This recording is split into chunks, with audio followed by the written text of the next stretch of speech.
মা দেখো, এখন আর আমার কোনো ব্যাকলগ নেই, আমি এখন লাইভ ক্লাস করছি। তুমি তো অনেক চিন্তা করতে যে আমার সিলেবাস শেষ হবে নাকি। আমি দেখো তোমাকে বলেছিলাম না জানুয়ারির মধ্যে সিলেবাস শেষ হয়ে যাবে। এখন দেখো। এই, আমার একদম তোকে ভরসা নেই, দেখি। আর দেখে নাও। হ্যাঁ ঠিকই তো, এই তো লাইভই চলছে, কিন্তু এটা হলো কি করে? তোর তো অনেক সিলেবাস বাকি ছিল। আরে মা, জানতে হয় বুঝলে, কিরম ভাবে সিলেবাস তাড়াতাড়ি শেষ করতে হয় এটা জানতে হয়। এই, জানতে হয় জানি না। তুই আমাকে ঠিক করে বল, তোর কি কি সিলেবাস শেষ হয়েছে, কি কি শেষ হয়নি। এত তাড়াতাড়ি তুই লাইভ ক্লাস ধরে নিলি, তোর নোটস তৈরি হয়েছে? দেখি খাতা, দেখি। ও মা, এ তো খাতা পুরো সাদা, এ তো কিছুই লিখিসনি। তা কি করে তুই লাইভ ক্লাস ধরলি কি করে?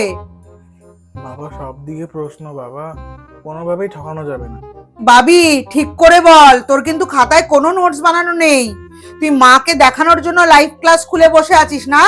সারাদিন আমি তোর পেছনে ক্যাচর ক্যাচর করি বলে তুই ভাবছিস মাকে দেখিয়ে দেবো। মা আর ক্যাচর ক্যাচর করবে না, মা বোকা নাকি? হতে পারে আমি সায়েন্সের স্টুডেন্ট নই, যদি মিথ্যে ধরা পড়ে না ভাবি, আমি কিন্তু স্কুলে গিয়ে সব টিচারদের জানিয়ে আসবো যে তুই মিথ্যে বলতে শিখে গেছিস। মা, আমার তো দেখার দরকার নেই, আমি এখন লাইভ ক্লাসের সঙ্গে চলে এসেছি, আমার কোনো ব্যাকলগ নেই। তুমি তো বলেছিলে যে আমার কোনো ব্যাকলগ না থাকলে আমি নাকি 31 নাকি বন্ধুদের সঙ্গে ঘুরতে যেতে পারি, তাহলে কিন্তু আমি যাবো এবার।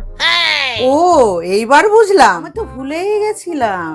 ও আচ্ছা ঠিক আছে, দে তো আরেকবার, দে তো দেখি, দেখি তুই কেমন লাইভ ক্লাসের সাথে চলছিস, আমিও দেখি।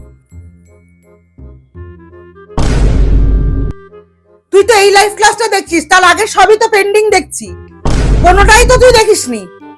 একটা আজকের লাইভ ক্লাস খুলে বসেছিস যেন তুই আমাকে দেখাতে পারিস যে তোর সিলেবাস শেষ হয়ে গেছে, যেন আমি তোকে পারমিশন দিয়ে দিই বন্ধুদের সাথে বেরোনোর।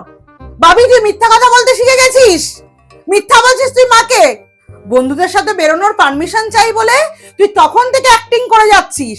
তুই 31 বেরোবি বলে, তোর 31 দরকার নেই, তুই আজকেই বেরিয়ে যা। আয় আয় বলছি, আয় আয়, যা যা যা, কর গিয়ে কর, যা পার্টি কর, যা।